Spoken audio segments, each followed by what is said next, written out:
My question is for Sam. I just moved to LA last month, and I want to do what you do someday. And I was hoping if you had any little gold nuggets of information or advice for someone on the ground floor, I'd love to hear them.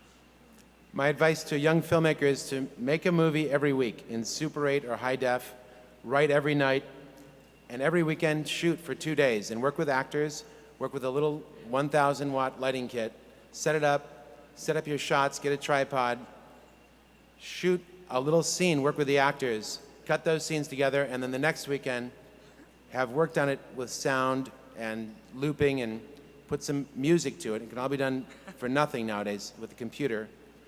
And get a response.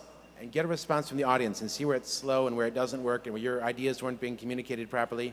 Learn from that experience sitting in with the crowd, and then go out and make another picture the next weekend. And just keep doing it. Make films, no matter what anybody says, and you'll be a filmmaker. Yeah, if you get the passion to do it, and you do it, and it doesn't like work out. I worked got 3 years on a 16mm film that ended up becoming nothing but guitar picks, and I was very disappointed when I realized it wasn't any good. But it was my film school, all right, and I actually got away really cheap. When it was all over, I knew how to make a movie. I didn't want to show anybody that, but I had the experience. I had it a lot cheaper than I would have gone if I'd gone to film school.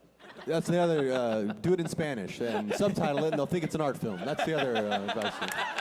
It worked for me. It was as exploitation as it could get, but I remember when it played at Telluride, all these old people come out of the Telluride Film Festival and they're like, it was like an opera.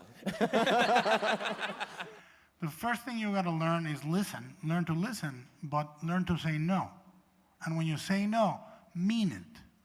Mean it. Don't say no and then just back off, because then and I don't mean as a technical term, which is a great word. I mean it in the existential term, you know? So, you know, don't back off, because you have the chance. It's like quitting. What can a director on his first movie do? Quit. But if you quit. You think it's still possible for an up-and-coming filmmaker to go the route you guys went and still be successful? That's a good question. Make Reservoir Dogs.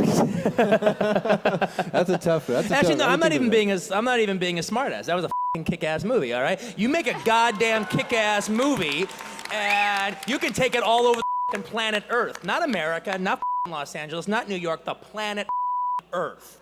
And everyone will know it.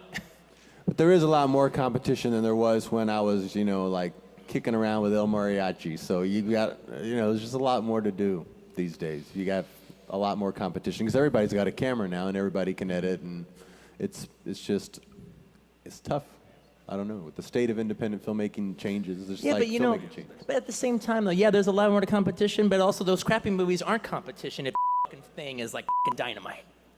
There you go. All that shit is, yeah. There's a lot of people out there doing stuff, but if it's like waves on the beach. All right, you make a piece of nitro that you throw in an audience's lap, people notice.